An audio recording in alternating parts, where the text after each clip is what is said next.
Pada tahun 1873, ketika Belanda melancarkan agresi militer ke Aceh, bangunan lama Masjid Raya Baitur Rahman hangus dilalap api. Peristiwa itu bukan sekedar menghancurkan sebuah tempat ibadah, tetapi juga melukai harga diri rakyat Aceh. Bagi masyarakat Aceh, masjid adalah simbol kehormatan, pusat syiar Islam, sekaligus bagian tak terpisahkan dari jati diri mereka.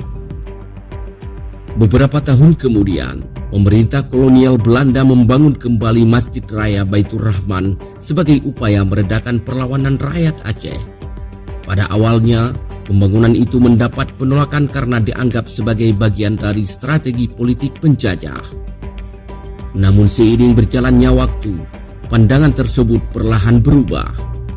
Masjid Raya Baitur Rahman kembali hidup sebagai pusat ibadah dan akhirnya menjelma menjadi simbol persatuan, keteguhan iman, serta semangat perjuangan masyarakat Aceh yang tetap bertahan hingga kini.